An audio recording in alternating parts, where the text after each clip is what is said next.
Hi guys, welcome back to our channel. ఈరోజు నేను మీకోసం ఒక Australian psychological super natural horror film అయిన ఐ వ్రాత్ఫుల్ సోల్ని తీసుకొచ్చాను. మూవీ స్టార్టింగ్లో సిమెట్రీ లోపల కొంతమంది పోలీస్ ఆఫీసర్స్ని చూపిస్తారు. అక్కడ ఆ సిమెట్రీ ఓనర్ ఆల్బర్ట్, వాళ్ళ కేర్ టేకర్ ఇద్దరు షాక్లో ఉంటారు. అలా కొత్తగా వచ్చిన కేర్ టేకర్ అయిన కిరణ్ని చూపిస్తారు. అతను ఒక షాక్లో ఎవరిని పట్టించుకోకుండా అలాగే బిరుసుకుపోతున్నట్టుగా ఉంటాడు. ఇక్కడ అసలు ఏం జరిగిందో తెలియాలి అంటే పాస్ట్ స్టోరీలోకి వెళ్ళాలి. సో మనం కొన్ని డేస్ ముందుకు వెళ్తే కిరణ్ని చూస్తాం. అతనితో పాటు ఆల్బర్ట్ పార్ట్నర్ అయిన దేవన్ని కూడా చూపిస్తారు. అతను కూడా సిమెట్రీ గురించి కిరణ్కి కంప్లీట్గా చెప్తూ ఉంటాడు. కిరణ్ని సిమెట్రీలోకి తీసుకెళ్లి వాళ్ళ ఇల్లంతా చూపిస్తారు. సో అప్పుడే మనకి తెలుస్తుంది కిరణ్ ముందుగా ఎక్కడ అయితే వర్క్ చేసేవాడు అక్కడ ఒక కస్టమర్తో గొడవ పడ్డాడు. సో అందుకే అతను ముందు చేసే పని నుండి తీసేసినందువల్ల ఇక్కడ పని కోసం వస్తాడు. బట్ ఇక్కడ లాస్ట్ టైం వర్క్ చేసిన ప్లేస్లో లాగా ఇక్కడ భయపడి కష్టపడాల్సిన అవసరమే లేదని అంటాడు దేవన్. ఇక తర్వాత దేవన్ కిరణ్కి క్రిమిటోరియంని చూపిస్తాడు అండ్ ఆల్బర్ట్తో మీట్ అవ్వడానికి తీసుకెళ్తాడు. కిరణ్తో ఆల్బర్ట్ బాగా మాట్లాడుతూ ఉంటాడు. ఆఫ్టర్ దట్ వాళ్ళ ఇంటికి వెళ్ళిపోతారు. అండ్ ఇక్కడ కిరణ్కి ఉన్న వర్క్ అది నైట్ అయి ఉంటుంది. ఆఫ్టర్ దట్ టామ్ అండ్ విల్లీని చూపిస్తారు. అయితే ఇక్కడ టామ్ వాళ్ళ డీలర్ అయిన యానీ అనే లేడీని చాలా క్రూయల్గా కొడుతూ ఉంటాడు. ఎందుకంటే యానీ వల్ల టామ్ డ్రగ్స్ ఎక్కడో పోయాయి కాబట్టి. యానీ అంటుంది తను ఆ డ్రగ్స్కి అయ్యే మనీని ఇచ్చేస్తాను అని. అండ్ అక్కడ నుండి వెళ్ళిపోతారు. ఇక ఈవినింగ్ అవ్వగానే కిరణ్ కూడా సిమెట్రీకి అతని యూనిఫామ్స్ వేసుకొని వెళ్తాడు. బట్ అతని కొలీగ్ మైకల్ ఉంటాడు, కానీ అతను అసలు ఫ్రెండ్లీగానే ఉండడు. సో కిరణ్ అతని వర్క్ని అతను చేసుకుంటూ ఉంటాడు. ఇంకొక సైడ్ ఆమెని చూస్తాం. తను ఒక హోమ్లెస్ వ్యక్తికి మనీని ఇస్తున్నట్టుగా చూస్తాం, ఏవైతే డ్రగ్ వల్ల వచ్చాయో ఆ మనీని. ఇక ఆ నైట్ ఆల్బర్ట్, దేవన్ అండ్ కిరణ్ని చూస్తాం. ఆల్బర్ట్ ఇంకా దేవన్ డ్రింక్ చేస్తూ ఉంటారు. దేవన్ కిరణ్ని కూడా తాగమని చెప్తాడు, కానీ అతను తాగనని చెప్తాడు. బట్ దేవన్ బాగా ఫోర్స్ చేసి ఇన్సల్ట్ చేస్తాడు. కిరణ్ కోపంతో వెళ్ళిపోతాడు, కానీ ఆల్బర్ట్ వెళ్ళి అవేమి పట్టించుకోకు, అతనేదో తాగిన మత్తులో ఉన్నాడని చెప్తాడు. ఇక్కడ కిరణ్ ఎదురు ఏమీ మాట్లాడు, ఎందుకంటే హీ నీడ్స్ వర్క్ కాబట్టి. అండ్ ఇంటికి వెళ్ళిపోతాడు ఏమనలేక. ఆ టైంలో టామ్ మళ్ళీ ఆమీని కొడుతుండగా చూస్తాడు అండ్ ఆమీని సేవ్ చేయడానికి ట్రై చేస్తాడు. అదే ఛాన్స్ అనుకొని ఆమీ తప్పించుకుంటుంది. టామ్ కిరణ్ని అక్కడి నుండి వెళ్ళగొట్టేసి ఆమీ వెంట పడతాడు. దాని తర్వాత సీన్ షిఫ్ట్ అయిపోయి మళ్ళీ పాస్ట్లోకి వెళ్తాం. ఇక్కడ కిరణ్ కేఫ్లో వర్క్ చేసేవాడు. అప్పుడే టామ్ ఇంకా వెళ్ళి అక్కడికి నైట్లో కేఫ్లోకి దూరేసి ఫోర్స్ఫుల్గా అక్కడ నుండి మనీని తీసుకెళ్తూ అక్కడున్న ఓనర్ ఇంకా కిరణ్ని ఇద్దరిని కొడుతూ ఉంటారు. ఆ ఓనర్ ఇంకా కిరణ్ ఎలాగో అలాగా టామ్ ఇంకా విల్లీని అక్కడ నుండి బయటికి పంపించేస్తారు. అండ్ ఆ టామ్ వాళ్ళని లోపలికి రానిచ్చినందుకే ఆ ఓనర్ కిరణ్ని జాబ్లో నుండి తీసేస్తాడు. ఇక్కడ ఆ ఓనర్ అతని తప్పు ఒప్పుకోకుండా కిరణ్ని బ్లేమ్ చేస్తాడు. ప్రజెంట్ సీన్లోకి షిఫ్ట్ చేసి కిరణ్ వాళ్ళ బ్రదర్ ఫేలిక్స్ని చూపిస్తారు. కిరణ్ ఫేలిక్స్తో మాట్లాడుతూ ఉంటాడు. అతనికి మళ్ళీ సిమెట్రీలో వర్క్ కోసం వెళ్తున్నానని చెప్పి వెళ్తాడు. బట్ అక్కడ ఆ ఇంటి డోర్ లాక్ చేసి ఉంటుంది. సో మైకల్ నుండి కీస్ తీసుకొని లోపలికి వెళ్తాడు. లోపలికి వెళ్ళి చూస్తే ఇంట్లో ఉన్న సామాన్లు అన్ని కింద పడేసి ఉన్నట్టుగా ఉంటాయి. దేవన్ ఆఫీస్కి వెళ్ళి చూస్తే అక్కడ అంతా అల్లా కల్లోలంగా ఉంటాయి. అండ్ ఫ్లోర్ పైన వైట్ కలర్లో పౌడర్ ఉంటుంది. కిరణ్ దేవన్కి కాల్ చేస్తూ ఉంటాడు, కానీ కాల్ కనెక్ట్ అవ్వదు. కిరణ్కి అప్పుడే సౌండ్స్ వినిపిస్తూ ఉంటాయి. సో ఇల్లంతా చెక్ చేస్తూ ఉంటాడు, బట్ ఎవరూ ఉండరు.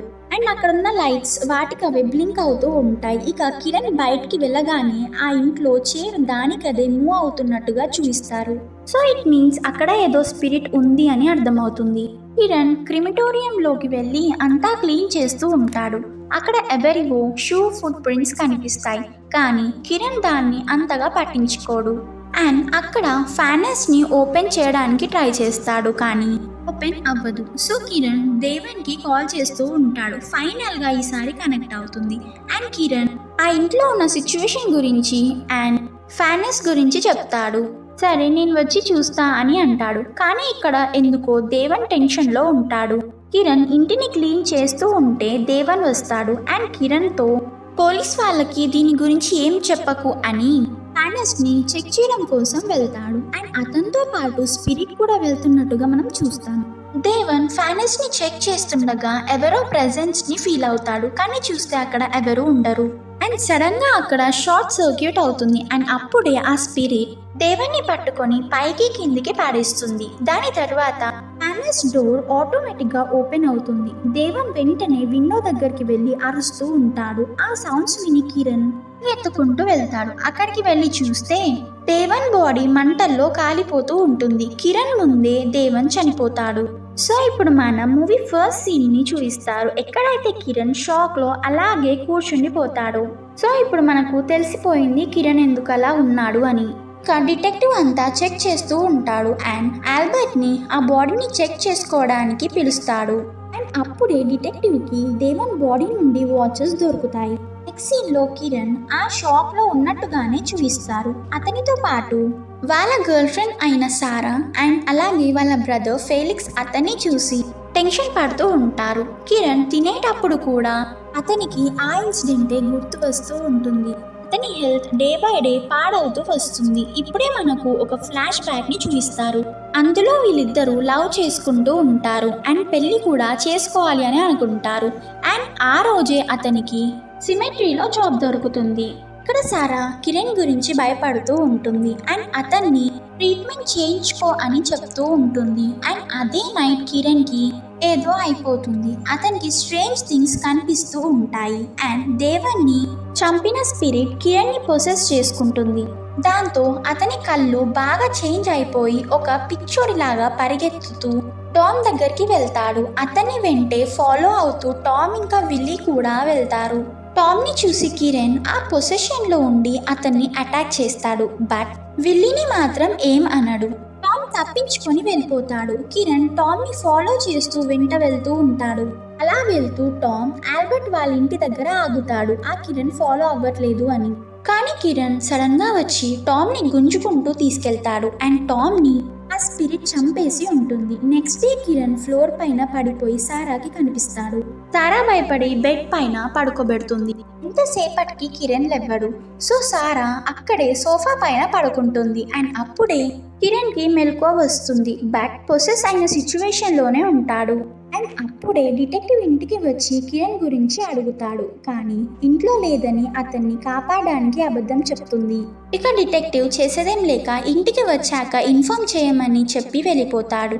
అండ్ సారా లోపలికి వెళ్ళి చూస్తే కిరణ్ ఉండడు. వెతికి చూస్తే బాత్రూమ్ లో వాటర్ తో ఫిల్ చేసిన బాత్ టబ్ లో ఉంటాడు. సారా వెంటనే పరిగెత్తుకుంటూ వెళ్ళి అతన్ని కాపాడుతుంది. కానీ కిరణ్ స్పృహలో ఉండడు. ఏదో ఒకటి చేసి కాపాడి ఫెలిక్స్ దగ్గరికి తీసుకెళ్తుంది అండ్ జరిగిందంతా చెప్తుంది. బట్ ఈ గ్యాప్ లో కిరణ్ అక్కడి నుండి ఆల్బర్ట్ ఇంటికి పరిగెత్తుకుంటూ వెళ్తాడు. ఆ ఇంట్లో విల్లీ ఆల్బర్ట్ తో ఉంటుంది. ఆల్బర్ట్ ఏదో రీజన్ తో విల్లీని బాగా తిడుతూ ఉంటాడు అండ్ తన్ని అక్కడి నుండి పంపించేస్తాడు. అండ్ తను పైకి వెళ్ళి డ్రింక్ తాగుతూ ఉంటుంది. అండ్ అప్పుడే కింద నుండి సౌండ్స్ రావడంతో ఏంటి అని వెళ్తుంది. బట్ అక్కడ ఎవరు కనిపించరు అండ్ బయట నుండి మళ్ళీ సౌండ్స్ వస్తాయి. వెళ్ళి చూస్తుంది కానీ అక్కడ కూడా ఎవరు ఉండరు. సరేలే అని లోపలికి వస్తుంది. అప్పుడే పొసెషన్ లో ఉన్న కిరణ్ ఆల్బర్ట్ ని వెనక నుండి అటాక్ చేసి కార్ లో బయటికి తీసుకెళ్తాడు. అలా వెళ్తుంటే విల్లీ చూస్తుంది. ఇప్పుడు కిరణ్ ఆల్బర్ట్ ని సిమెట్రీ దగ్గరికి గుంజుకుంటూ తీసుకెళ్తాడు. ఆల్బర్ట్ స్పృహలోకి వచ్చాక కిరణ్ ని వదిలే అంటూ రిక్వెస్ట్ చేస్తూ ఉంటాడు. ఇక్కడ కిరణ్ పొసెషన్ లో ఉంటాడు కాబట్టి పట్టించుకోడు. కానీ కిరణ్ లోపలనే ఆ స్పిరిట్ తో ఫైట్ చేస్తూ ఉంటాడు. కానీ ఆ స్పిరిట్ చాలా స్ట్రాంగ్ గా ఉంటుంది. నెక్స్ట్ సీన్ లో మళ్ళీ పాస్ట్ ని చూపిస్తారు. అందులో కిరణ్ టామ్ ఇంకా విల్లీ నుండి ఎమిని కాపాడాడు. ఆ నైట్ సిమెట్రీ నుండి ఇంటికి వెళ్ళిపోయాక దేవన్ ఇంకా ఆల్బర్ట్ కూడా ఇంటికి వెళ్తారు. అప్పుడే టామ్ ఎమిని పట్టుకుంటాడు, ఎందుకంటే దేవన్ తాగిన మత్తులో ఉంటాడు అండ్ అంతగా రియాక్ట్ అవ్వలేకపోతాడు. టామ్ ఎమిని చాలా ఘోరంగా కొడుతూ ఉంటాడు.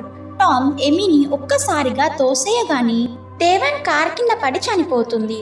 టామ్ దేవన్ తో ఈ విషయం బయటికి రావద్దని అంటాడు. దానికి అతను మనీని అడుగుతాడు. ఇక ఇద్దరు ఒక అండర్స్టాండింగ్ కి వచ్చి ఎమి బాడీని తీసుకొని క్రిమిటోరియంకి వెళ్తారు. అప్పుడే వాళ్ళకి ఎమీ ఇంకా ప్రాణాలతోనే ఉంది అని తెలుస్తుంది.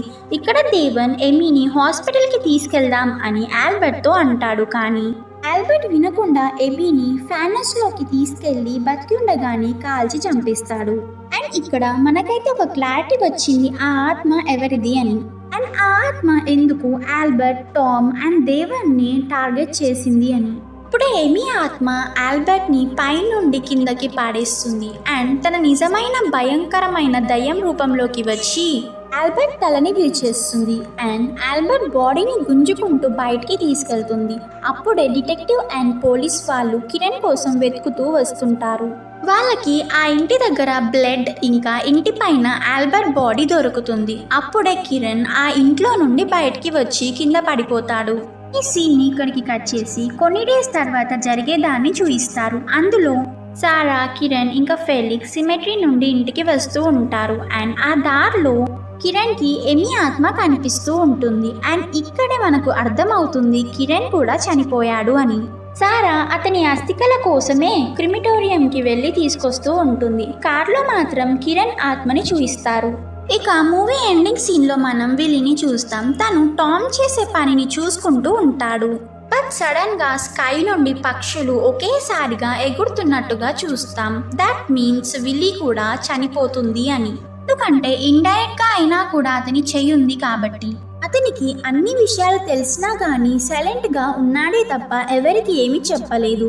అండ్ ఫైనలీ అలా మూవీని ఎండ్ చేస్తారు. టు బీ ఫ్రాంక్, ఇక్కడ కిరణ్ ఎమీని కాపాడతాడు. బట్ స్టిల్ ఒక రివెంజ్ కోసం వచ్చిన ఆత్మ మంచి చెడుల గురించి ఆలోచించదు.